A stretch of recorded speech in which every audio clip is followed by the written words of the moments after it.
হিজড়াদের কোনো মানে কর্মসংস্থানের ব্যবস্থা নাই বিধায় তারা হাত পেতে চলে। হাত পেতে খাওয়া, চাঁদা তোলাকে অনেক ডিফারেন্স আছে। আমি দীর্ঘ ২৪ বছর এই ভার্সিটি এরিয়াতেই আছি। সেখানে আ সর্বস্তরের জনগণের সাথে ছিলাম। এতদিন পরে আছি, থাকবো, এটা হলো মনের আশা। আর হচ্ছে আমার পেশা যেটা বলবেন যে আমাদের হিজড়া পেশা বা হিজড়া কালচার যেটা, সেটাতে যুক্ত ছিলাম। সেখান থেকে বের হওয়ার জন্য ২০১৬ সাল থেকে দীর্ঘ চেষ্টা করে আসছিলাম। বিভিন্ন মহল বলেন, বিভিন্ন জনগণ বলেন, বিভিন্ন জনমুখ বলেন, সর্বস্তরের জনগণের কাছে চাওয়া ছিল যে আমি একটু এই পেশার থেকে বেরিয়ে ভিন্নভাবে জীবনযাপন করতে চাই। আমি আমার স্বাধীনতা বোধ চাই। সেই স্বাধীনতা বোধ চাওয়া থেকে হচ্ছে ২০১৬ সালে একটা যুদ্ধ ছিল আমার দোকান নেওয়া।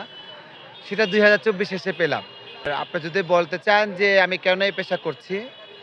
তো দীর্ঘদিন এই ছাত্র-ছাত্রীদের সাথে মিশে থেকে বা স্যার, টিচার মানে যেখানে সর্বস্তরের জনগণ বলা চলে।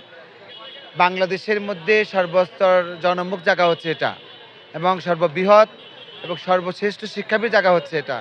এখানে থেকে এতটুকু বোঝার মতো বুদ্ধি হয়েছে বা সুবুদ্ধি হয়েছে আমার যে মানুষকে ভালোবাসলে মানুষের কাছে ভালোবাসা পাওয়া যায়।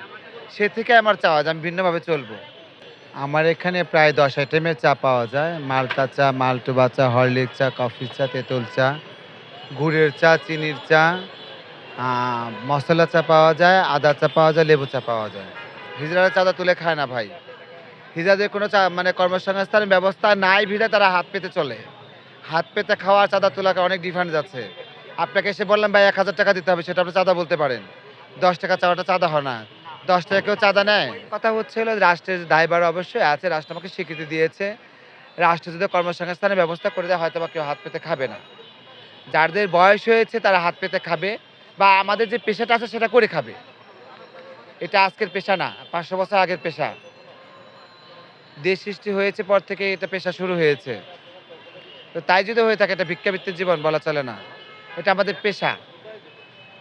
যখন কর্মস্থল হবে, কর্মজীবী হবে মানুষ, হয়তোবা আস্তে, আস্তে এই কালচার থেকে বেরিয়ে আসবে।